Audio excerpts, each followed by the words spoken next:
Daniel Defoe, Robinson Crusoe, Part 10. In this state of life, however, I remained some time uncertain what measures to take and what course of life to lead. An irresistible reluctance continued to going home, and as I stayed away a while, the remembrance of the distress I had been in war of, and as that abated, the little motion I had in my desires to return wore off with it, till at last I quite laid aside the thoughts of it, and looked out for a voyage. Chapter 2: Slavery and Escape. That evil influence which carried me first away from my father's house, which hurried me into the wild and indigested notion of raising my fortune, and that impressed those conceits so forcibly upon me as to make me deaf to all good advice and to and entreaties and even the comments of my father, I say the same influence, whatever it was, presented the most unfortunate of all enterprises to my view, and I went on board a vessel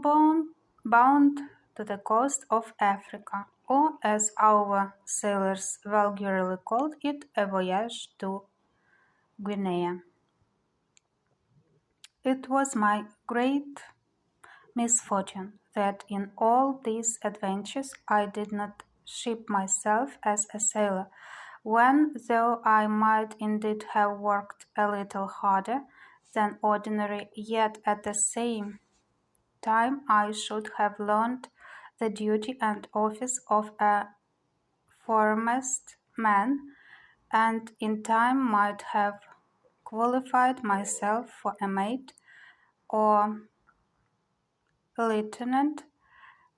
if not for a master. But as it was always my fate to choose for the worse, so I did here, for having money in my pocket and good clothes upon my back,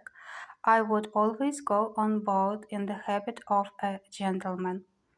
And so I neither had any businesses in the ship nor learned to do any. It was my lot first of all to fall into pretty good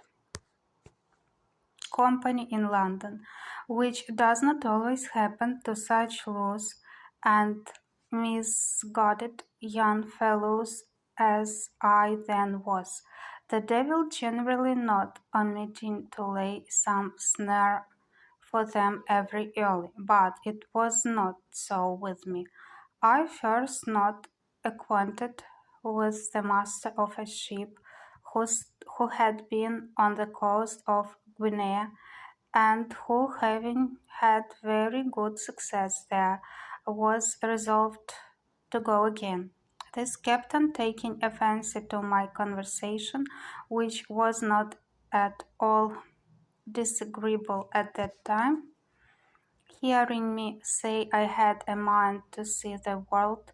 told me if I would go the voyage with him, I should be at no expense. I should be his messmate and his companion, and if I could carry anything with me,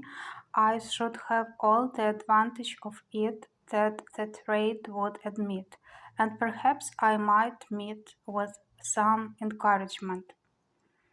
I embraced the offer, and entering into a strict friendship with this captain, who was an honest, plain-dealing man, I went the voyage with him and carried a small adventure with me, which by the distressed honesty of my friend the captain I increased very considerably, for I carried about 40 pounds in such toys and trifles as the captain directed me to buy. These 40 pounds I had mustered together by the assistance of some of my relations whom I corresponded with, and who I believe got my father, or at least my mother, to contribute so much as that to my first adventure.